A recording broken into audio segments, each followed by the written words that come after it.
This is show 109 of the Cloth Diaper Podcast. Today's podcast is with the award-winning co-founders of Sumo Diapers.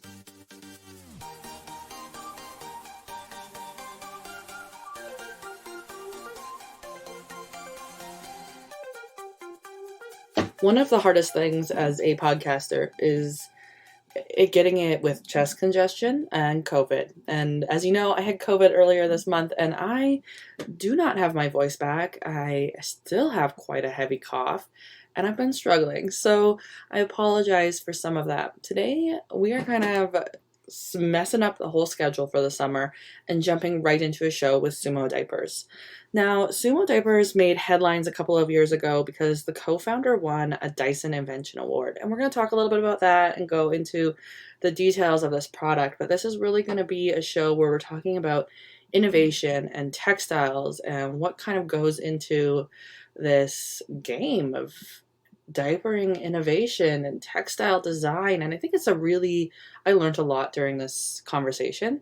And I really hope that you do too. Admin-wise, the Cloth Diaper Podcast is still continuing to release shows as often as I can. As you know, I've purchased a business, Nest and Sprout Maternity, or nestandsprout.ca, and wow, it's time-consuming.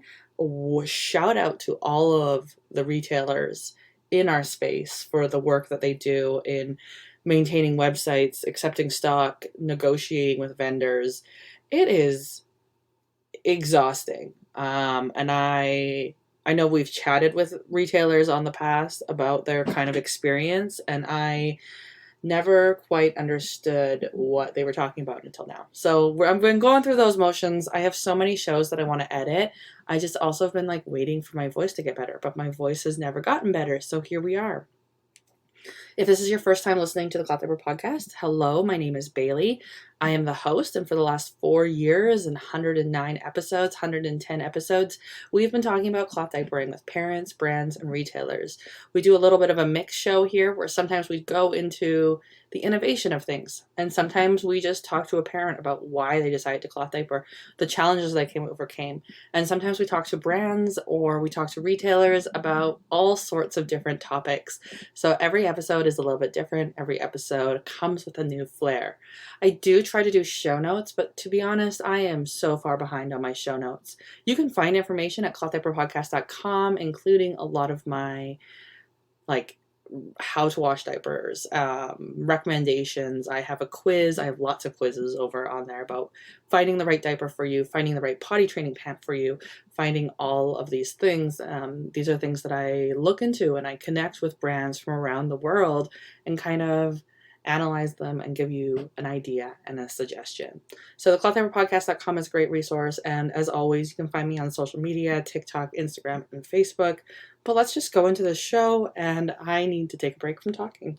It's been a while since Sumo originally launched. So I was talking about it on Instagram the other day, and people are like, what are you talking about, Bailey? So, because it's been a while. When did you won the award? 2019, I think. 2019. So we've had a turnover of parents already. Right? It took us 3 years to develop this diaper. Yeah. So it's really if your average baby gets diapered 3 years, it really took us one. We missed on many babies. No, yeah, it's been a long time. So I think, yes, we initially sort of started showing the first prototypes in 2019. Okay. But this was really, I designed it when I was still at university at college. So I did a master's in industrial product design. And so this very first prototype was really a concept, the fabric was more like a prototype fabric, and also the whole construction and everything. And then I got my business partner joined me, Casper, and this was in 2019, and we we incorporated the company in 2020. And then little by little, we first had to find the right, textile partners, and then finding a manufacturing partner. So I think 3 years always sounds like such a long time, but it's actually not. If you really, well, it's not. It's definitely having been in this industry for a while. It takes a while for most brands, but we don't often hear about brands before they launch. because they keep it all hush hush, but you guys had the masters. And so tell me, what is the Sumo diaper? If nobody's heard of this product before, what is it and how did it come to creation? Yes. So basically, hi. It really started. So I'm a product designer, and I am not a parent yet. I would say I definitely want children, but I was 28 when I was doing my master's at university, and I basically developed a fabric. I collaborated with an institute here in Germany, and I created a fabric using an algae fiber. It's basically like a wood fiber that has incorporated brown algae in it, giving it a whole range of really fantastic properties like antibacterial, super skin caring, very, very soft, absorbing. So I basically managed to create a couple of meters of this fabric. And then when looking for what potentially could be the best application for this, I first came across cloth diapers. And I thought... Yeah, you designed a fabric. Exactly. Yes, so the fabric was there before there was the idea of a diaper. Actually, I was also thinking of maybe doing like a mattress from it, or basically it should be a product that sits next to the naked skin, because it has all these amazing properties that if you would, would make, like a chair, like cover a chair with it, it would just, sort of like not really use the fiber to the full potential. So I understand that this is a very, very different way from how usually cloth diapers come about. And I think this is in our DNA, and this is what really sets us apart from other cloth diaper, diapers out there, because I think usually, you come with a nice design. And then you choose a fabric, let it be, like a cotton, or maybe even like polyester. But I think we really went the other way. We were like, okay, we have this fantastic fabric now, and babies should pee in this. Not something a lot of people say, but we just saw my friend of ours in the industry just launched alpaca wool. She found a new use for alpaca. So there's a lot of textile development going on in the cloth diaper industry. Yeah. I want to back it up because you talk about this antibacterial properties of the textile, and we hear this word thrown around a lot, and a lot of times from a consumer point, it feels really markety and gimmicky. Yeah. Well, how do you even test for antibacterial properties, and what does that mean? Like, why should I trust that as a person? Because I don't, to be honest. Yeah. No, it's a good fact.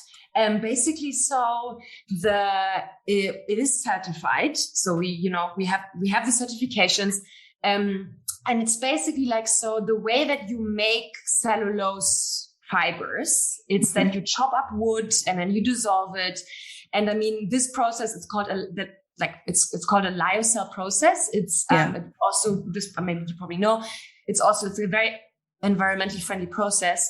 And this company that is producing this fiber, it's called C-Cell. They patented this process whereby before they spin the fiber, they add the algae. And the algae basically, it looks like this. So it's really like, I have some here of it. It's algae. It's like brown algae. And then they pulverize it. So they make it really, like a little bit like a consistency of flour. And then they dissolve it in the same liquid that they dissolve the cellulose fiber in. So they really incorporate the algae within the structure of the fiber. And then they spin it into yarn, and they make fabric out of it. And they've tested this fabric in the lab, undergoing many, many tests, also testing it on people who have like problems with eczema in general, like skin conditions. And there's a famous German university it's in Jena, and they ran it through their labs, and they certified all of this, that it's basically antibacterial. I guess you put like bacteria on its surface and then see how does it grow or does it not grow. That's your original master's or PhD that is in textile design, not bacterial studies. Yeah. But I totally agree with you that this is it often, of course it's something that you would want to use, that you want to claim, you want to claim it for your fabric. But so yeah, I people guess make so many claims in textile industry. Sometimes it's like, okay, hold on, how did you get to this claim? Did you actually get to this claim? Okay, so you designed a material for your degree. The other thing, this probably has a lot of great uses, would be like period panties, right? Exactly. And that market's emerged. That's what I was thinking as well. So you designed, what is the sumo diaper? What does it look like? What were some of the other ideas that you had? I mean, we're a podcast, so people listening, you're gonna have to try your best to describe what the product is. What is it? How could you do that? So initially, so I would say I designed this very, very first concept diaper. And, I did this by just, I was like on the web downloading some patterns for, cloth diapers. So it was quite naive. And then when I started though to really, it was, I put it on babies. It was totally working. You're a student, you're not a parent. It's cool.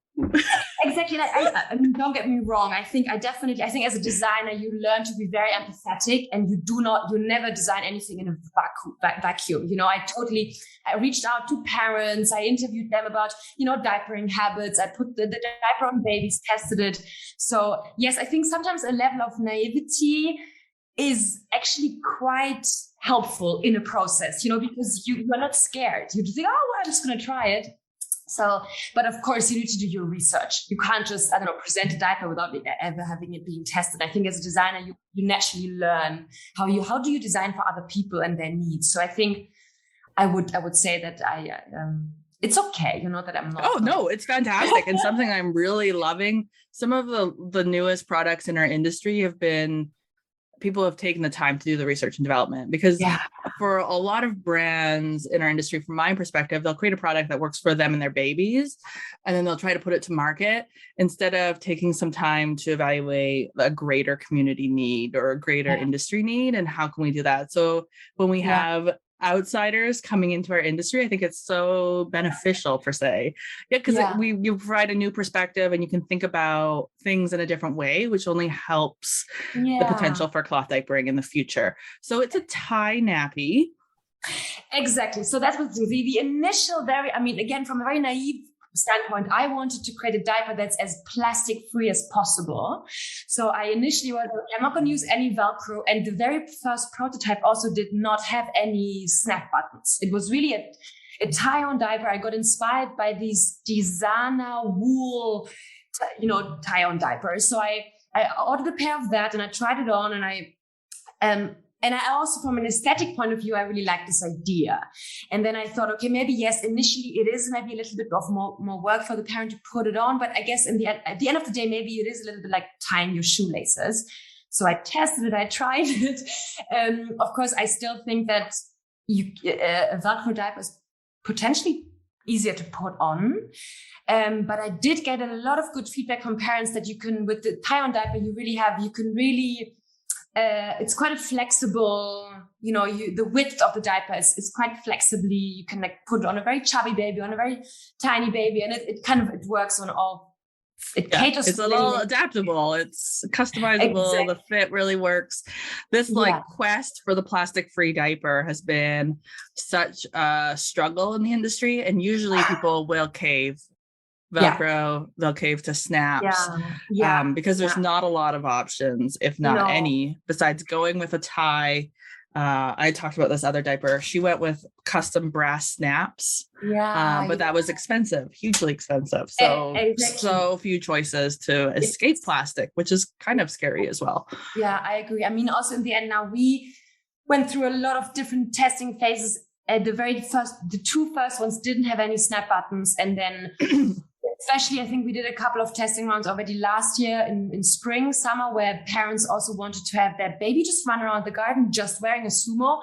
And the ones without the snaps, they always started to sort of slide down the legs. So I think it works very well if you put a body on top of it, or just some pants, But so in the end, the one that we are going to launch with in June now does have a row of snap buttons. We minimize them a lot, because the idea is that if you are a parent who would prefer to use the tie, you can ignore the buttons. But if you want to, it does aid a little bit when you want to put on the diaper. So if you have a toddler that moves a lot and you kind of need to hold him down, the buttons help, of course. So we have a very limited row of buttons. So you can just use one on each side and then fix it. Oh, so maybe like a little extra secure. Yeah, it's just a little bit extra. We don't have all these like rows and rows and rows and rows of snaps. Like I think about wrap dresses where sometimes you get like one little button there and then you can tie it and then you're feeling a little more secure. So it's a general tie diaper. And then is it a single use in that you wash it right away, or do you swapping out inserts? Kind of what's the style on the inside? It's kind of like, I guess you would call it like a pocket or 2-in-1. So, you have like the diaper and the inlay. Very initially, the Sumo was an all-in-one diaper, but then I did, conducting a lot of research, I did as a designer, also from the standpoint, how many diapers do you actually need? And I think in an all-in-one, you do need a lot of them. And also because this Sumo, I would say, because of our high development costs and it being a custom developed product, we have very high initial costs. So unfortunately, our starting price, it will not be the most affordable cloth diaper out there. And we wanted to really limit the amount of outer covers you need. So I think in our system, you need like 10 to 12 outer covers and then 25 inlays to sort of, go like most of the parents that are like in our focus group, they use, I would say 8 to 10 on if they wash like 2 or 3 times a week. Yeah, that's usually what we see too. Yes. So no, it's a 2-part diaper where the inlays need to be washed, or like but the outer cover, unless it's super soiled, you can just wipe it down or reuse it straight away. Is it PUL then? Is the outer cover made with PUL? Exactly. So the inner waterproof pouch is made from it's a jersey. It's tensile jersey covered with a PUL with a PU membrane. So it's not PUL. It's not polyester.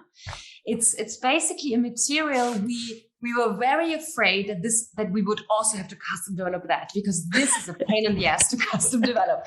In the end, we developed most of the things, but in the end, we found a manufacturer in Spain that makes incontinence bed sheets for babies, or not just for babies, they just do incontinence bed sheets. So the top is very, very skin caring, but it's basically laminated on the underneath with a waterproof and breathable membrane. Okay, so you're just able to add a laminate to the textile of your choice. Exactly. Yes. So basically, the inside that your baby touches is actually like a super skin caring tensile, like very soft. Mm-hmm. And then the area where you put the inlay in, that has this PU membrane coating, making it water breathable. Yeah. Oh, interesting. Okay, that's really kind of cool. There's been so many advancements in PUL and polyurethane application over the last decade. I actually haven't had a chance to chat with anybody who's done anything different with it. So I haven't even opened mine yet. It's just been kind of crazy. I'm in the process of purchasing a business. So I'm like, tell me. It's been a busy week. Okay. So in this 3-year, 4-year, 5-year process now, this feels like it's taking a long time. Is there kind of a challenge? I mean, you've said a lot of challenges, but maybe what's one challenge you really didn't expect to find? Yeah. The biggest one, and I think it's very connected to this topic was with the waterproof layer. Yeah. Because I think also the diaper I sent you, that is actually already an old construction, because we constructed this diaper like that, started testing it, and then more and more parents came back to us saying like, okay, it's not leaking per se crazy, but around the seam where waterproof pocket meets the outer, it's very difficult to explain this in words. Basically, the fabric became damp. And then we realized that actually by sewing the two layers together and not having it all polyester, or not even, because we are not even using polyester yarn. We're using a lyocell yarn, which means that the sewing machine was making very, very, very small holes. And other diaper constructions, I think they don't have the problem because they're using a polyester yarn. But basically, the smallest amounts of liquid were being soaked up by our yarn, and then creating like a damp outer area. And of course, this is a huge no-go. So then we went through this whole process of contacting manufacturers that make a seam sealing tapes. You know, you can basically, one option we had was that we could purchase like a tape that we would heat press over our seams. Turns out that our manufacturing partner in the Czech Republic doesn't have a machine to apply that tape. So it was just a crazy loop of going around circles trying to solve that problem. In the end, we solved it by actually coming up with a very different diaper construction now. So now the inner pocket doesn't have any seams anymore. The inner pocket now isn't anymore sewn to the outer diaper. I don't know. I can show you, but So what she's holding up to me, for anybody who's like been in the industry a really long time, is like a G diaper construction. But a 2022 parent probably does not know what I mean. But she's got like this membrane, this polyurethane pocket, or I don't even want to call it a pocket. I want to call it envelope, like almost like an envelope or some sort of, and it's sewn to the outer exterior. We'll get some pictures and we'll post them on my gram or something so that you guys can see, or you can go to the show notes and visit, because it is, I'm thinking like tidy tots, but not even, it's different. It's different, but that's a good solution to reduce that wicking. And I've heard that from other creators in this industry, like escaping the synthetics is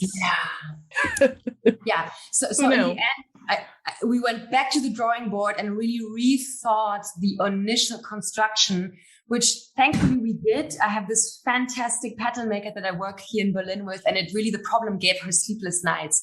She's a mother of two, has been cloth draping, with her two children, and she really has a mind of a pattern maker. So I was like, okay, Rebecca, we have to solve this now. And she came up with this fantastic construction that not only makes the diaper actually easier to construct, but way more waterproof. Yeah. So big win-win. It just cost us half a year. For anyone who's been waiting, or like who's been sending us upsetting, like, I understand people who are very upset. You've been saying since 2 years that you're going to launch soon. And it's nice now to have actually like a place where I can tell people, I am very sorry. It's you come across these problems which take you 6 months to solve. Yeah. And I actually kind of like, one of the questions I have here is, what do people about consumers know about kind of textiles and diapering and manufacturing? And this is something, I have a friend who's working on a pre-flat design, and it's been like 18 months in the making, and it's the simplest of things, but she's constantly back to the drawing board, and some of this design and manufacturing and then working with a factory and communication is just suddenly a year or two goes by and you didn't realize it. It really teaches you to be patient. It teaches you patience once you start working in the textile industry. Yeah. Patience. It's hard when you've got consumers who are like, oh, this is a product I want to try this. This is something I think is going to solve a problem of mine. Okay, so the name, let's talk, what's the name? What goes into, why did you decide to name it Sumo Baby? A Japanese sport. What's with that? That actually, at the very beginning, the product didn't have a name. And then people started saying, oh, the baby looks a bit like a sumo ringer. And I think this also mostly also came about because of the material. The material, it's like this cream colored it has these lines, a bit like a corduroy, which makes it, if you're familiar with the Japanese culture, makes it look a little bit like a tatami mat. So I think from a purely aesthetic point of view, it reminds you a little bit, it gives you this idea of a very minimal Japanese product. And then I think when you want to find a name for a product, you always try to find like associations. And because it being a baby product, and it just sort of fit.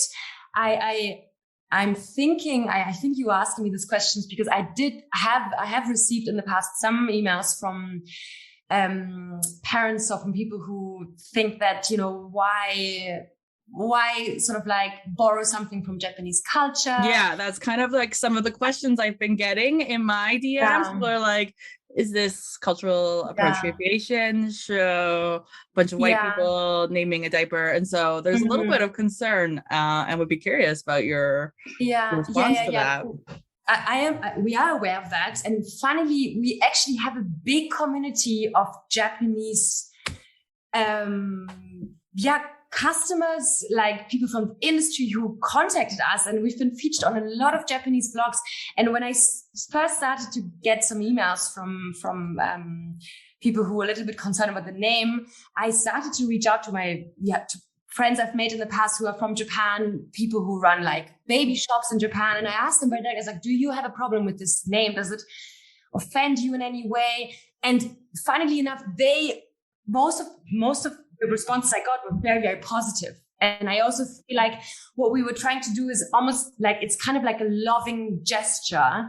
It's really like, it is really kind of more a nod towards Japanese culture, a nod of appreciation. And in no way are we trying to borrowing from anyone. Mm-hmm. And I think if you Google Sumo Baby, there are many other brands who then even start using like sumo ringers in there as their logo or some Japanese. And I think we are really, apart from the name, we are not trying to make any other kind of links to the sumo ringer.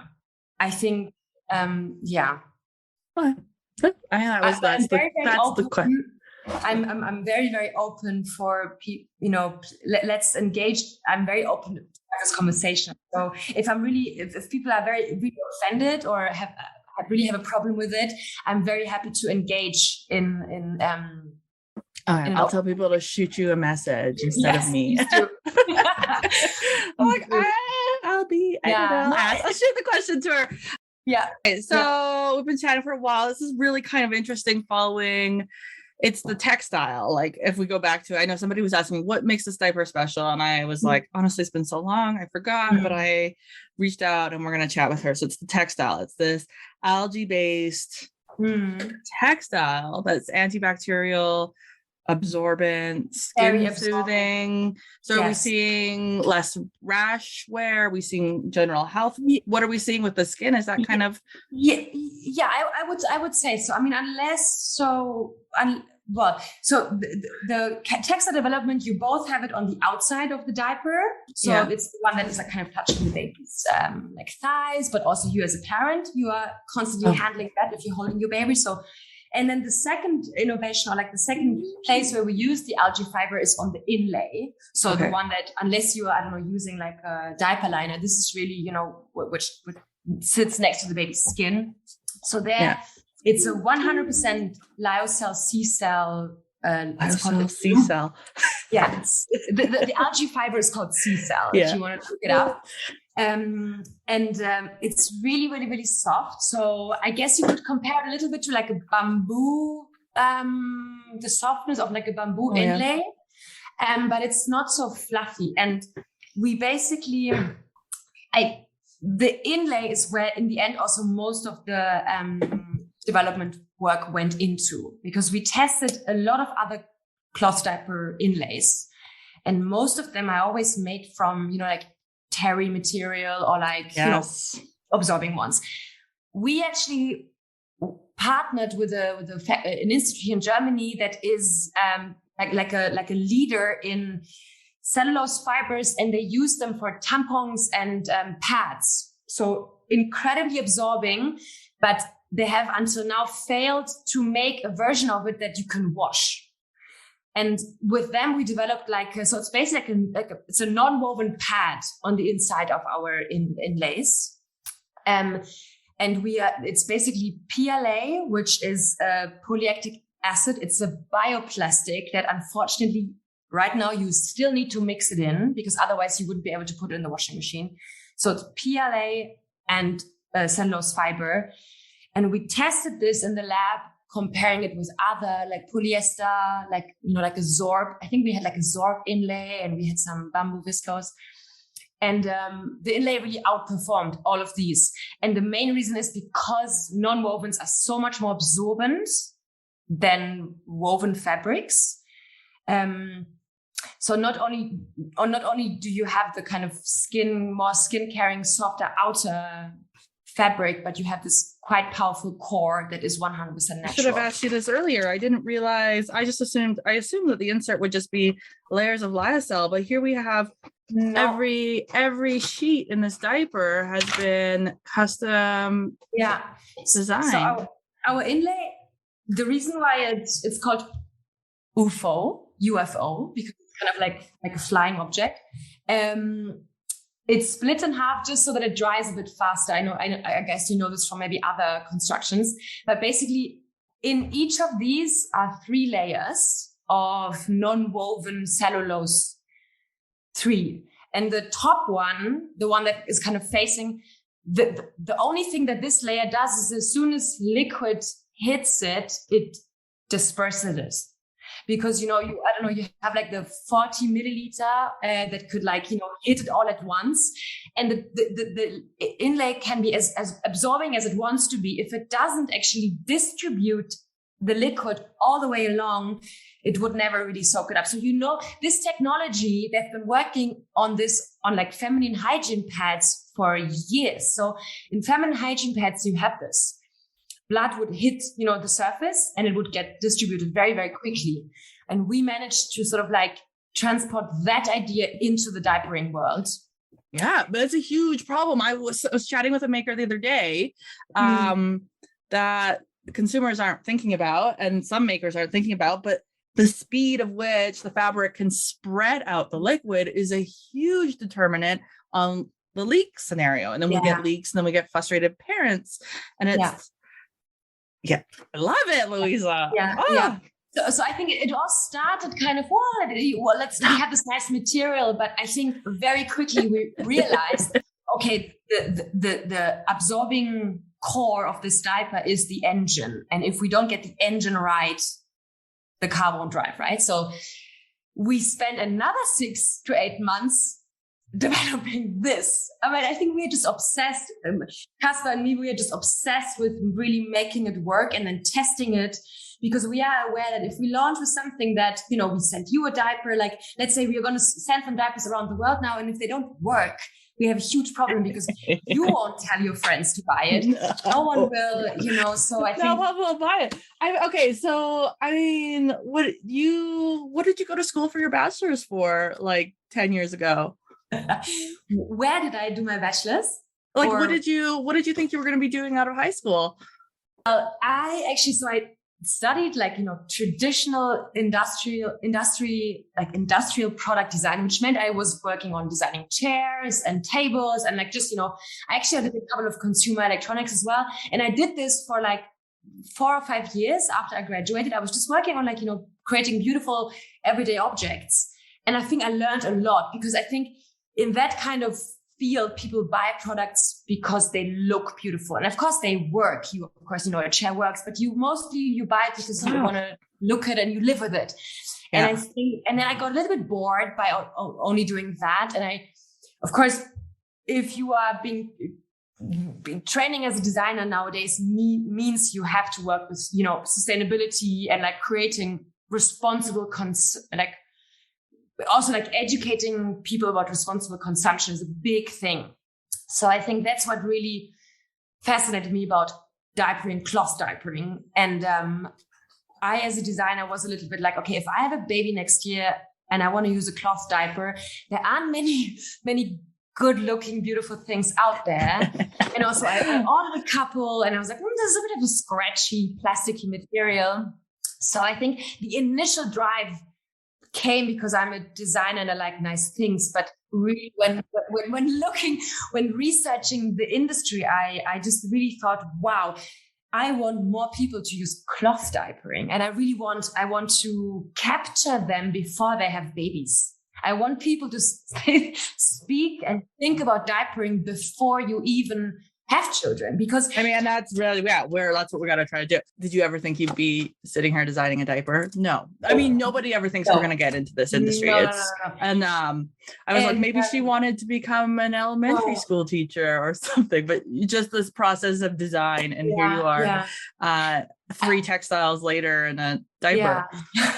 No, I did not picture myself at all. I think quite the opposite. I think when I came around at university and I was like, oh my God, I think the best application is a cloth diaper. I was a bit like, oh God, but it's so unsexy and all my classmates are designing really beautiful.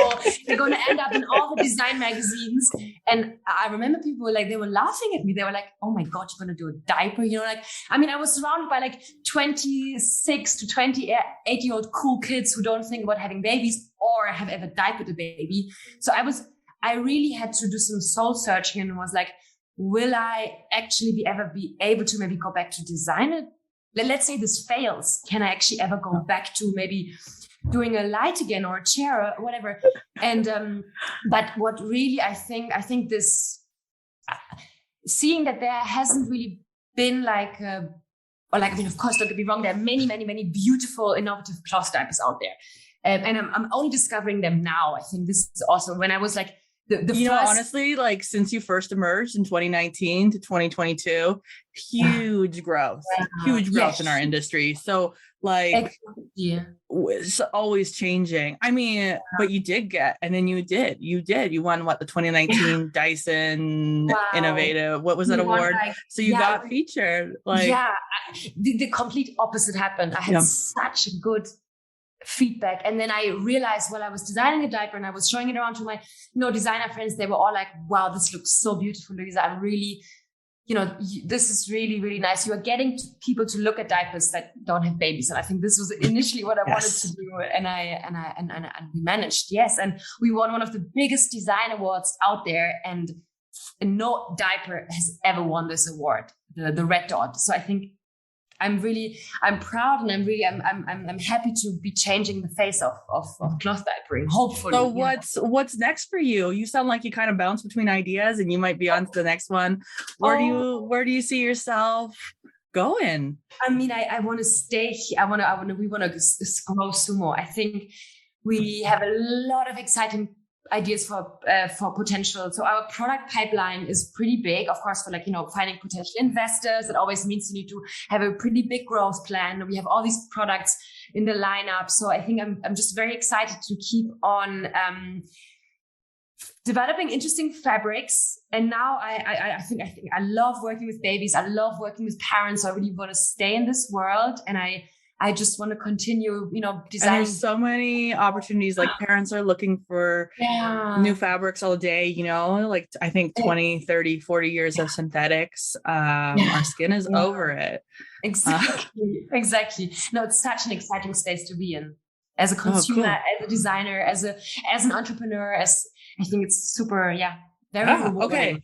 So Sumo Baby is coming to market. You're saying June. Where are we going to be able to find it? Where can consumers pick it up? What's that kind of timeline looking like right now? Yes. So the thing is, I mean, you maybe know that the problem I'm going to start like this. We will launch in June. If really nothing goes wrong, any big catastrophes, if nothing like that happens, it will be June 14th. And we will launch on Kickstarter. So Kickstarter is like a crowdfunding platform. I think they've only ever been like 3 or 4 diapers.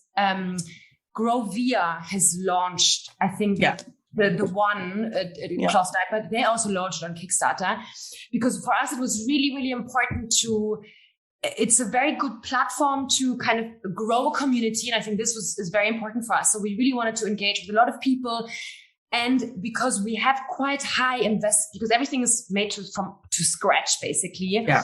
We have basically we have reserved the yarns now. So now we really rely on like a critical mass of backers to help us basically secure the funding, to basically tell our manufacturing partners, okay, now start weaving, start knitting. We have the orders in, and we will basically, so the whole of mid-June. Yeah, you know what, as you mentioned that, like, I know we talked about all these different textiles that you designed. Yeah. But the yarn, we're weaving whole sheets of fabric just for this product. Exactly. So it's not that we're just going to Walmart and picking a wholesaler. Exactly. Yeah. We actually doing it really from the fiber up. So we have reserved some yarn, and then as soon as we have basically secured, let's say, who knows? Let's see how many people will actually want to buy Sumo. Depending on that number, we will have like a pre-order, and then we can secure the manufacturing spot with our partner, have all the fabrics produced. We are producing it all in the Czech Republic. And so then we will ship 2 to 3 months. So yeah, we will start shipping depending, fall. How we go in Hopefully the fall. Exactly. Yeah. And we will be shipping to everywhere, which is, we also know that Kickstarter, of course, is quite big in the US and Canada. So for now, we are also focusing a little bit on you guys over there, which is very exciting. So yes, it will be in June. Kickstarter, that will be exciting then. We've seen a lot of crowdfunding has been a really big conversation that I've had with a couple of brands who I also know are starting this year as like a double potential, like to get that kind of the funding that's needed for a great product and to like expand their reach, because Kickstarter can really connect with a community bigger than we can connect with right now, or at least that's what I'm hearing. I haven't tried it myself. It allows us to really explore different markets, which aren't, Germany, Austria, Switzerland. I think it's really exciting to go very global. And we also see the brand as something very global. Very global, yes. We have, also what Kickstarter allows you is to have really very good conditions on the pricings, So we're actually able to offer the Sumo at a much more, I think it's like 30%